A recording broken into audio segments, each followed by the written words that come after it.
वहाँ भगवान खुश रहता है, उसको फिर डबल देता है, सब संभालता है। इसलिए यक्ष को युधिष्ठिर बता रहे हैं, समझे आप?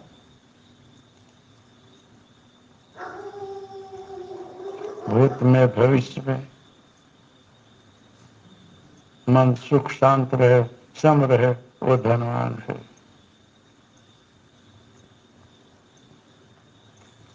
बहुत बड़ा 37 प्रश्न पूछा, 37 प्रश्न यक्ष ने पूछा, युधिष्ठिर ने जवाब दिया है। एक प्रश्न ये भी पूछा है कि पृथ्वी से भारी क्या है, आकाश से भी ऊंचा क्या है, वायु से भी तेज चलने वाला क्या है, और तिनकों से भी असंख्य, अणु प्रमाण से भी असंख्य क्या है। तो युधिष्ठिर जवाब दे रहे हैं कि पृथ्वी से भी भारी माँ माँ की गरिमा है। पृथ्वी है ना, इस पर आप लेटिन करते हो, पेशाब करते हो, थूकते हो, खोदते हो, सोते हो, सब कुछ करते हो, फिर भी पृथ्वी कुछ बोलती नहीं है, सहन करती है और आपको प्यार करती है। बच्चा जन्म लेता है तो माँ की गोदी में हंगता है, पेशाब करता है, सब कुछ करता है, माँ कहीं कुछ नहीं बोलेगी, प्यार करेगी, धो देगी, सुलाएगी, हमेशा उसको संभालेगी। माँ कभी कुछ नहीं बोलती है। इसलिए पृथ्वी से भी वजनदार माँ की गरिमा है। माँ के ऋण से कोई उद्धरित नहीं हो सकता है। शास्त्र में लिखा है कि माँ अगर बोल दे कि बेटा मेरे से तेरा उद्धार हो गया तो ही होगा, नहीं तो नहीं होगा। माँ को छोड़ करके आप बोलो कि मैं भक्ति करो, भगवान को पालो, नहीं पा सकते हो। माँ से छुट्टी लेनी पड़ेगी। माँ बोलेगी कि हाँ ठीक है तो आपको सब हो जाएगा। माँ को प्रसन्न करना पड़ेगा। माँ से बड़ा सृष्टि में कुछ नहीं है। कोई भी आपको गुरु मिले, कोई भी मिले, वो कोई काम का नहीं। अगर माँ की आज्ञा का उल्लंघन आप करते हो, कुछ नहीं मिलता है। इसलिए पृथ्वी से भी भारी माँ की से गरिमा है, वजनदार माँ है। माँ का ऋण उतारा नहीं जा सकता है। माँ बोल दे कि बेटा तुम मेरे से मुक्त हो गया तो हो जाओगे, लेकिन कोई दूसरी विधि नहीं है कि उसके आशीर्वाद से मुक्त हो सको। इसलिए माँ से भारी, पृथ्वी से भारी माँ की गरिमा है, माँ की महत्ता है। समझे आप लोग? तो ये यक्ष को युधिष्ठिर ने बोला है कि माता का गौरव जो है पृथ्वी से भी भारी है, और आकाश से भी ऊंचा पिता है। आकाश से भी ज्यादा गरिमा ऊंचाई पिता की है। क्यों? कि जब पुत्र जन्म लेता है तो छोटे से ही पिता पुत्र के साल संभाल करता है। अच्छा खिलाना, अच्छा कपड़ा पहनाना, स्कूल भेजना, उसके दर एक बात को ध्यान रखना, खुद न खा करके पुत्र को खिलाना, खुद कर्जा करके उसको पढ़ाना, ऋण करके भी पुत्र को पिता जो है संभालता है कि मेरा बच्चा मुझसे भी अच्छा बने, आगे बढ़े, कुल खानदान का नाम करे, जश प्राप्त करे, और भगवान से दिन रात प्रार्थना करता है मेरा पुत्र यशस्वी हो, कीर्तिमान हो, सुखी हो, महान हो, वगैरह। तब पिता जो है अपने सर्वस्व त्याग करके भी पुत्र के लिए सब कुछ करता है। इसलिए आकाश से भी ऊंचाई पिता की मानी गई है। ये यक्ष को युधिष्ठिर बता रहे कि आकाश से भी ऊंचा पिता है, पृथ्वी से भी भारी माँ का गौरव है, और बहुत तेज चलने वाला क्या है? बोले मन। मन की गति जो है वायु से भी गतिवान है। एक आधे सेकंड में सारी दुनिया में फिर आएगा, कहाँ कहाँ की बात सोच लेगा। इसलिए मन की गति जो है वायु से भी ज्यादा है। आप पूछ रहे हो कि ज्यादा गतिशील सृष्टि में क्या है, वायु से भी चलने वाला मन है। और एक एक तड़के तिनके तिनके जो जिसकी गिनती नहीं हो सकती है, उससे ज्यादा असंख्य संख्या जो है चित्त की है। चित्त की इतना सोचता है, ये चिंतन इतना करता है कि संख्या नहीं हो। एक सेकंड में क्या क्या सोच जाता है और रोज सोचते रहता है। चित्त चंचल है, बहुत दौड़ता है, बहुत सोचता है, असंख्य उसके मन में विचार आते हैं, ये कर लो, ये हुआ, वो हुआ, वो हुआ, गए हुए, पास हुए, न गया हो तो नवा, दिन रात सोचेगा। बीत गया वो भी नहीं छोड़ेगा, बीच में वो भी नहीं छोड़ेगा, भविष्य में वो भी नहीं छोड़ेगा, दिन रात सोचता है। इसलिए चित्त की चंचलता और गणना का कोई पार नहीं, इतना चंचल असंख्य है ये। ऐसा यक्ष को युधिष्ठिर बोल रहे हैं।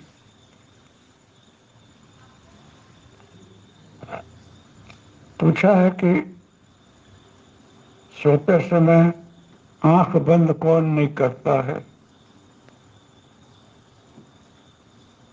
उत्पन्न होकर भी प्रवृत्ति कौन नहीं करता है। हृदय किसके पास आ ही नहीं है। और सबसे हमेशा वेग से चलने वाला क्या है, जो हमेशा गतिशील है। उसमें युधिष्ठिर बोल रहे हैं कि महाराज, मच्छी सोते समय आंख नहीं बंद करती। पूछा कि सोते समय आंख कौन नहीं बंद करता है, कि मच्छी मच्छी जगे हुए सो लेती है। अंडा उत्पन्न होकर भी गति कुछ करता, सक्रिय नहीं होता है। अंडा इंडा इंडा क्योंकि बंद है, सारी प्रवृत्ति उसकी पड़ी हुई है, तो उत्पन्न होकर भी गतिशील नहीं है। जब तक उसमें से बच्चा न आवे तब तक कोई गति नहीं है उसकी, स्थिर रहता है अंडा। समझे आप।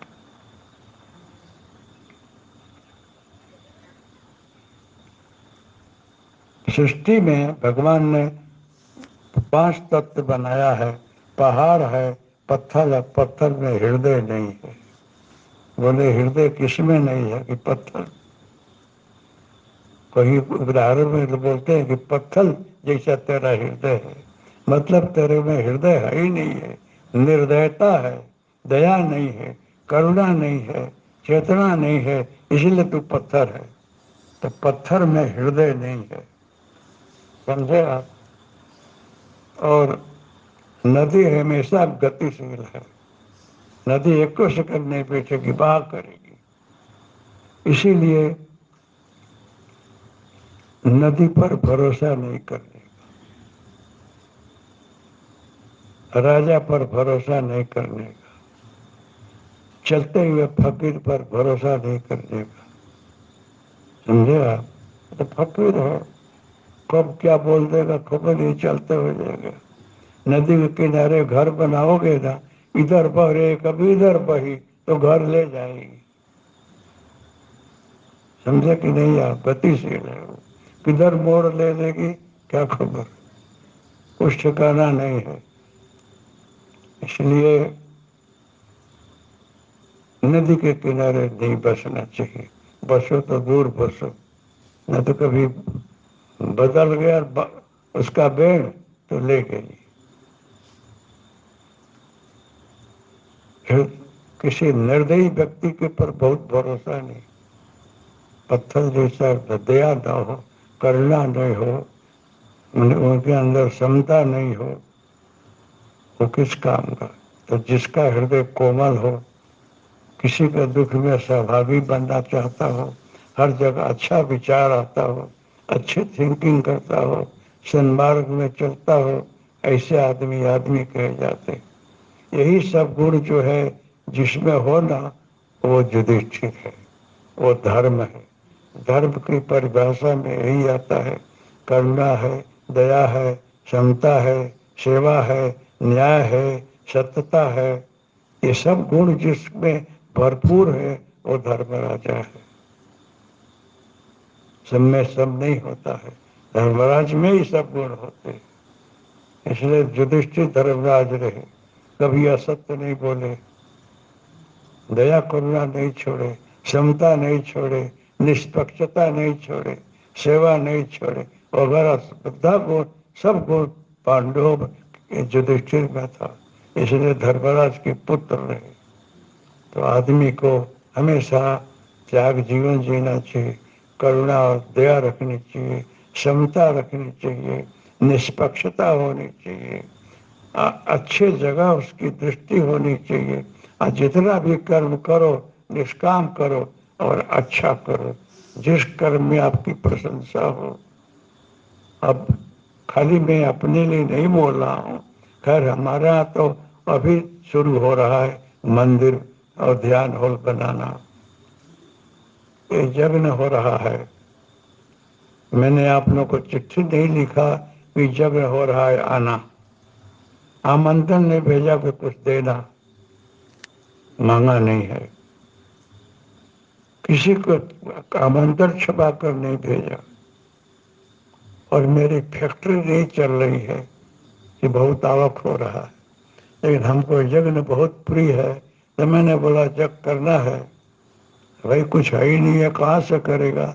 लेकिन मैंने सोचा सारी सृष्टि हमारी है, वसुधैव कुटुंबकम बोलता हूँ कि सारा लोग सब मेरे ही हैं, तो मेरे पास क्या नहीं है, सारा बैंक मेरा है, ये मान कर चलता हूँ।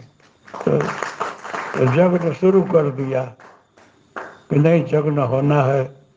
अब 8 ही दिन बाकी रहा ये निर्णय करने का। तो एक भाई आ गए तीसरे दिन, बोले कि तल है, गूगल है, कमल काकड़ी है और ये सब मैं भेजूंगा। अब जब करना है ना नवरात्रि में, हाँ करना है। घी के लिए कोई नहीं बोला क्योंकि घी रहा मेरे पास। तो भी एक आदमी आया कि पर मैं चोखा घी भेज रहा हूँ। हम क्या अभी तो मेरे पास है, कभी दूसरे जगह में काम कर लीजिएगा। आया। अब एक एक पंडित लोगों को 8-9 हज़ार तो देना चाहिए ना। तो जितने हमारे भक्त लोग हवन करने वाले ये आते हैं, भाविक श्रद्धालु सेवक लोग, ये स्वाहा करते हैं और दिल से प्रार्थना करते हैं। इतना भाव प्रेम से कोई कर्म पंडित बहुत कम करेगा। ये लोग लेना नहीं चाहते हैं, तो ये हमको मिल जाते हैं हवन में। लेकिन कुछ न दो तो काम न हो, इसलिए कुछ देना चाहिए, कुछ तो देना चाहिए। कुछ नहीं देना हो तो भी 2-3 लाख रुपया तो लगता है दक्षिणा में, सामान मंगाने में, फल फ्रूट खिलाने में 8-10 लाख रुपया लग जाता है। और है फैक्ट्री हमारी कुछ चलती नहीं है। ये सब हो गया। आपको किसने बोला कि जाकर वहां 5,000 रखा देना और 2,000 लिखा देना, न वहां दे, किसने बोला। लेकिन जिसके घर में लगन होता है ना, तो सबसे ज्यादा चिंता मालिक की होती है। ये मालिक चिंता करता है कि इसने सब ठान लिया है तो करना करना मेरे को है। अंगद जी लंका में गए न, पैर रख दिया कि जो हटा लेगा तो सीता हार जाऊंगा। लोग परेशान हो गए कि अपनी वस्तु को रखे, दूसरे की पत्नी हार जाने का इसको क्या हक है। लेकिन रख दिया पैर, हटा देगा तो हार जाऊं। तो राम को चिंता हो गई, ये कुछ करना ही पड़ेगा।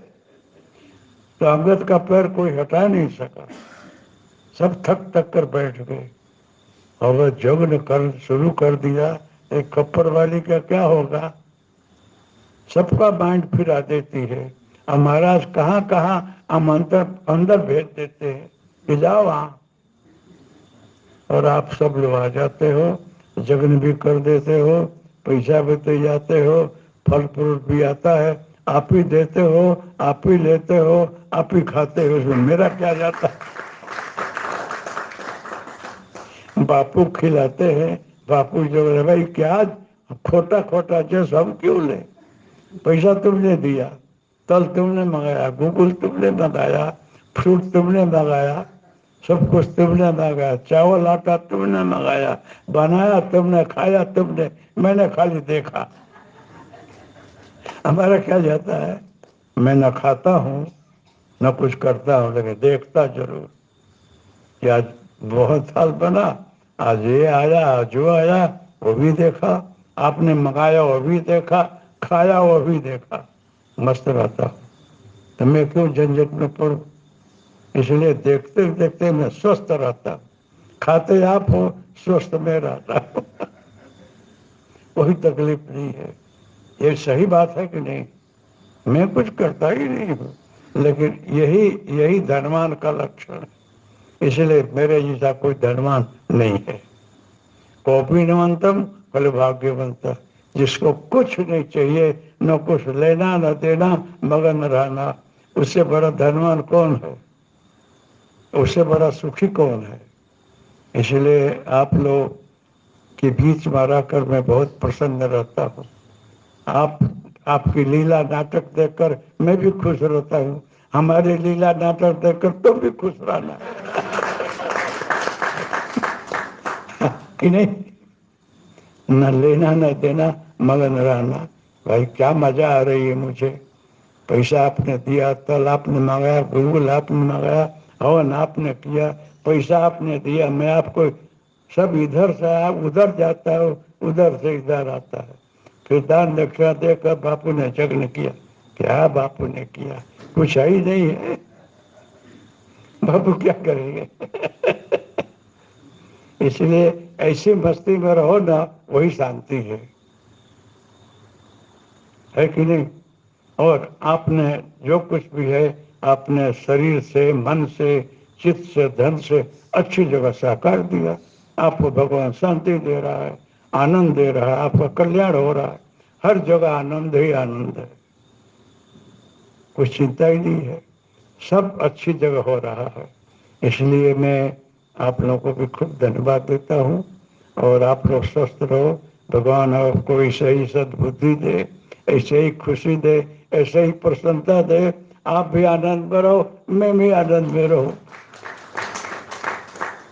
इस लीला नाटक को देखते हुए साथ में चले, हाँ? तो मेरी यात्रा तो ऐसे ही पूरी हो रही है, ऐसे ही हो जाएगी, कोई चिंता नहीं, फिक्र नहीं। आपको चिंता होती है, वहां मैं हाजिर रहता हूँ, बेटा चिंता मत कर। सही में हाजिर रहता हूँ वहां अंदर, मैं पहुंचता हूँ वहां और बोलता हूँ कि ठीक नहीं है, ऐसा नहीं, ऐसा कर। आपको दिखे कि न दिखे, लेकिन मैं हंसते हंसते भी सही बोलता हूँ। संकल्प है, चित्ती है तो काम करेगी। मैं यहाँ संकल्प करूँ तो लंदन अमेरिका ध्यान लगता है, तो ये संकल्प आपके पास क्यों न पहुंचता है। जो यथा माम प्रपद्यन्ते तांस तथैव भजाम्यहम्, जो दिल से मेरे यदि करता है उसके पास मैं हाजिर रहता हूँ। ऐसा ही दत्तात्रेय बोलते हैं, ये परमात्मा है। इसलिए सब आनंद ही आनंद है, समझे साहब?